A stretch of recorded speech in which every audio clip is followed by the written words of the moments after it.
études à Marseille et qui est un spécialiste français-européen des hépatites, notamment de l'hépatite C.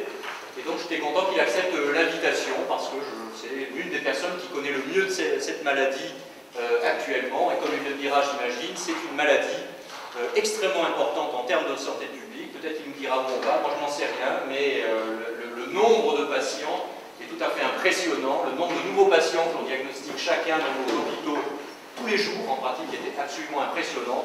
Et donc, elle va nous parler d'un problème de santé publique extrêmement important. Merci beaucoup d'avoir accepté l'invitation. Merci Michel. Et donc, je vais vous parler aujourd'hui de l'évolution des paradigmes dans la prise en charge et le traitement d'hépatite C. Et pour commencer, pour remettre un peu les choses en situation, je vais vous expliquer quelle est l'histoire de l'hépatite C et des hépatites en général. Et ensuite, je vous montrerai comment en fait, on a progressé en fait, globalement dans les 2 dernières décades dans le traitement de l'hépatite C et où on en est aujourd'hui, où on connaît l'évolution en fait, de la prise en charge thérapeutique qui va sans doute aboutir en fait, à la guérison de la majorité, de la totalité des patients dans un avenir et un futur relativement proche. Alors, l'histoire des hépatites, c'est une longue histoire de plus de 5000 ans qui a commencé avec les Sumériens qui ont décrit il y a 3000 ans avant Jésus-Christ la jaunisse, donc 5000 ans. Et ensuite, Hippocrate a décrit l'ictère juste en 400 avant Jésus-Christ. À la même époque, en fait, Thucydide a employé pour la première fois le terme de virus à l'occasion d'une épidémie de peste à Athènes.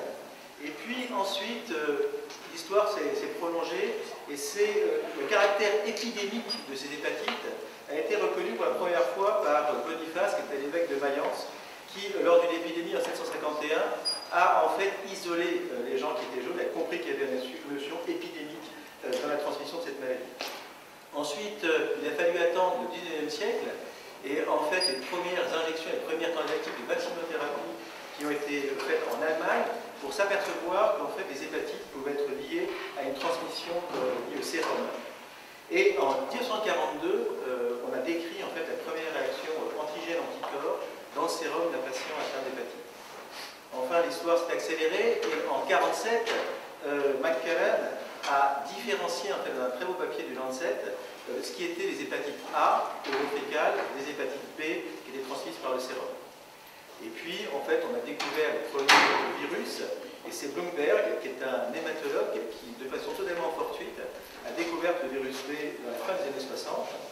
Ensuite, l'histoire s'est accélérée, l'hépatite A a été découverte en 1973 par Finestones, et le même Finestones a individualisé à ce moment-là des gens qui avaient des hépatites de transmission sérique qui étaient non B et des hépatites de type non B. Et c'est le terme d'hépatite non B, en fait, a été pour la première fois employé dans ce papier du New England en 1975.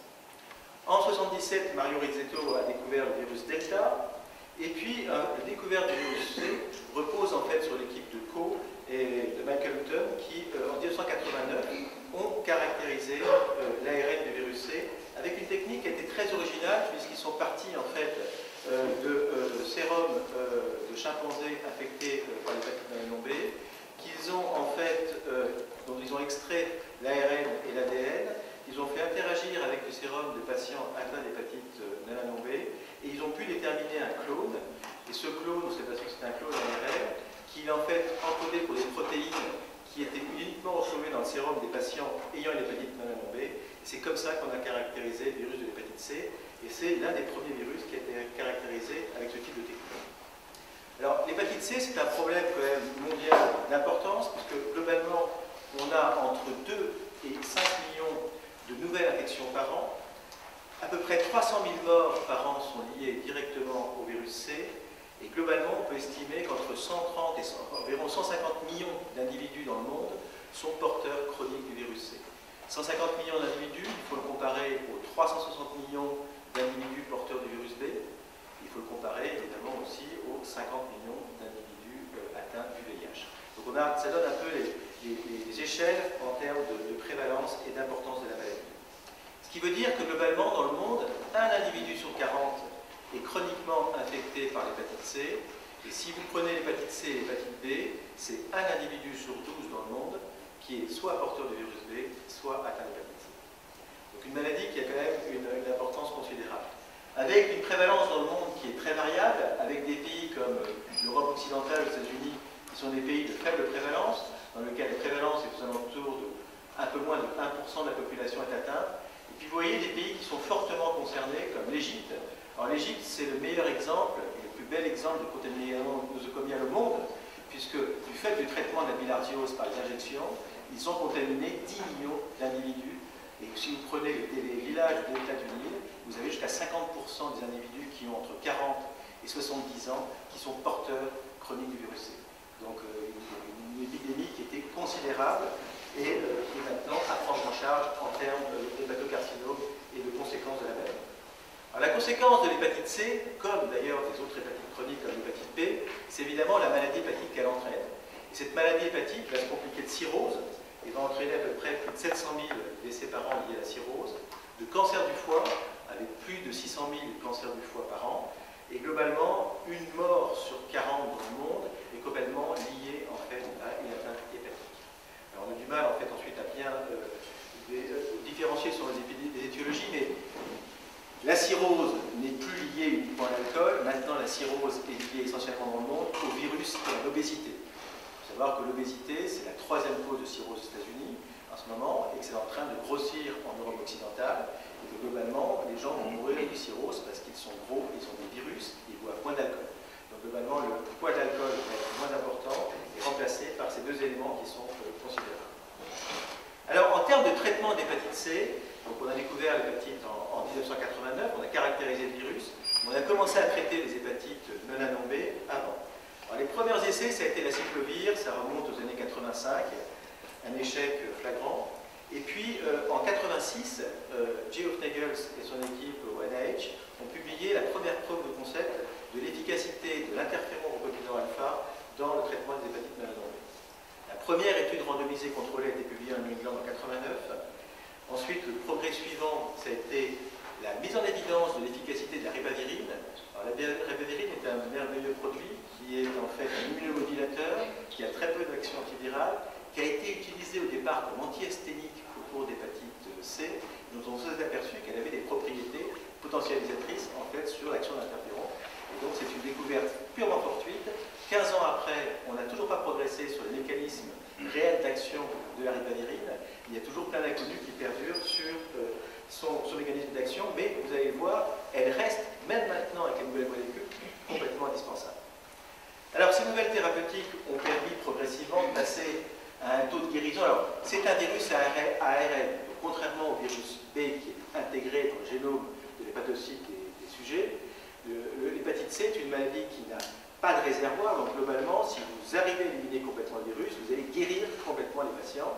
Et on a la possibilité, contrairement à l'hépatite B ou au VIH, de guérir complètement les patients. Et dès le début du traitement par interféron, on a commencé à guérir globalement 10% des patients. Ensuite, quand on est passé à une forme retard d'interféron, on a amélioré l'efficacité aux alentours de 25%. Et puis vous voyez que le grand saut a été l'adjonction à l'interféron de la ribavirine, qui a permis de faire passer la réponse de 25 à 50%. Et ça, c'était tous les progrès qu'on a réalisés entre les années 90 et les années 2000-2005. En fait, la réponse n'est pas uniforme pour tous les patients atteints d'hépatite C, puisque vous n'avez pas une seule hépatite C, mais vous avez plusieurs génotypes de l'hépatite C.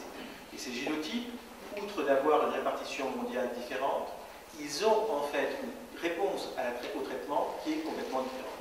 Et globalement, les patients génotype 1 et 4, qui sont majoritaires, vous voyez, le génotype 1 c'est en rouge, qui sont majoritaires dans le monde, eh bien, globalement, ont une réponse de l'ordre de 40% avec un traitement par interféron et ribavirine, alors que les patients de génotype 2 et 3, qui sont minoritaires chez nous et dans le reste du monde, ont, sauf en Inde, où il y a majoritairement le génotype 3, ont en fait une réponse chez 70 à 80% des patients avec un traitement par interféron et ribavirine.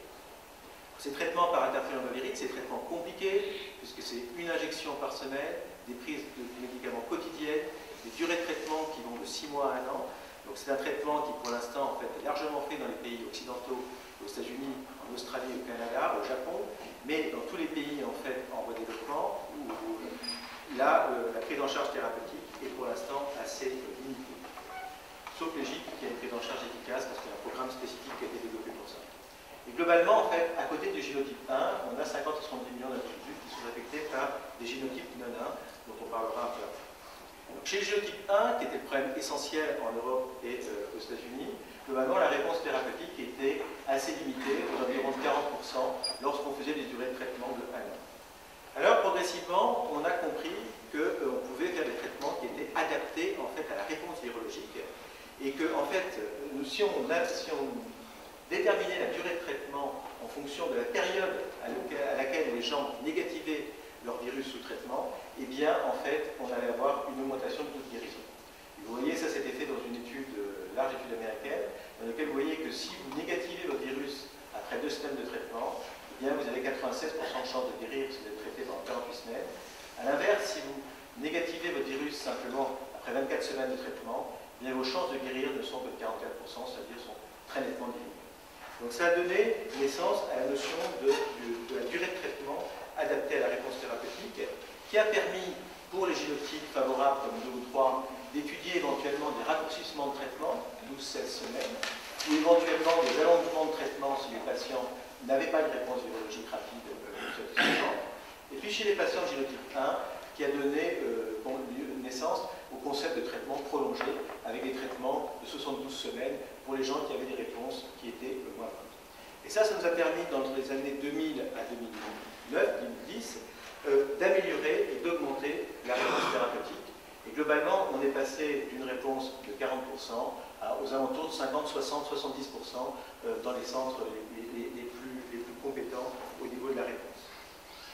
Ça avait aussi une certaine logique, puisque cette approche a permis de limiter les coûts des traitements, qui sont des coûts très importants, de limiter la toxicité des traitements, de limiter l'exposition des patients à ces traitements, et donc les effets secondaires, et d'avoir une approche plus rationnelle en fait, du problème.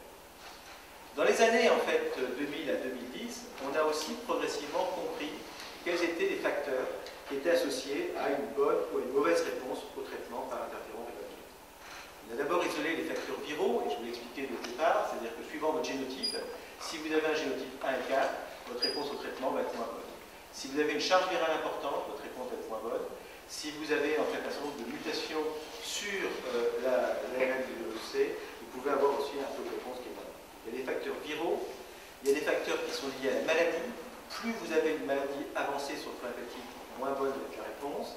Et si vous avez une co-infection avec d'autres virus comme le VIH, votre réponse va être moins bonne.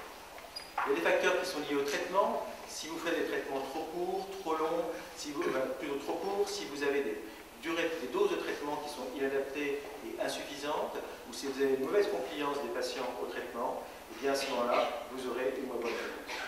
Et puis on s'est aperçu progressivement qu'il y avait aussi des facteurs génétiques, notamment facteurs liés à l'hôte, des facteurs comme le sexe, les hommes répondent moins bien que les femmes. Plus vous êtes infecté à un âge avancé de la maladie, moins bonne va être votre réponse. Si vous êtes obèse, si vous avez une insulinórésistance, si vous avez un diabète, si vous avez des consommations d'alcool, votre réponse va être moins bonne. Et suivant l'ethnicité, on a remarqué que les Afro-Américains répondaient beaucoup moins bien que les Caucasiens ou que les Asiatiques. Et donc ça suggérait fortement qu'il y avait des facteurs génétiques qui pouvaient influencer la réponse. Et ces facteurs génétiques ont été identifiés en 2009, en fait, grâce à des études de Genome-Wide Association Study, qui ont, à partir des grandes séries de patients traités, génotype 1 traités par interféron, caractérisé au sein du chromosome 19, à proximité du gène de DL28B, qui est un gène qui code pour l'interféron lambda, un certain nombre de SNP, de polymorphismes, qui étaient fortement associés à la réponse. Donc ça, c'est 3 papiers publiés dans Nature Genetics, celui-là et les autres, je crois la même revue, pour celui de ce prix-là, et qui montrent qu'on a retrouvé des SNP qui sont très très fortement liés en fait à la réponse thérapeutique. Et les mêmes auteurs ont ensuite étudié en fait la prévalence et la répartition en fait de ces SNP dans le monde, et on s'est aperçu qu'une partie de la diversité des réponses était en fait expliquée par ce polymorphisme de l'IL28B. Si vous aviez en fait un bon génotype de l'IL28B, eh bien vos chances de réponse au traitement sont beaucoup plus importantes. Et une autre découverte qui a été faite à la même époque, en étudiant maintenant des cohortes de patients dont certains avaient spontanément guéri de l'hépatite C, c'est qu'on s'est aperçu qu'il y avait une relation directe entre le gène de l'IL28B et la guérison spontanée, la clearance spontanée du virus. Et ça a été mis en évidence à partir de 6 cohortes de patients, plus de 1000 patients, dont près d'un tiers d'entre eux avaient une tolérance spontanée du virus.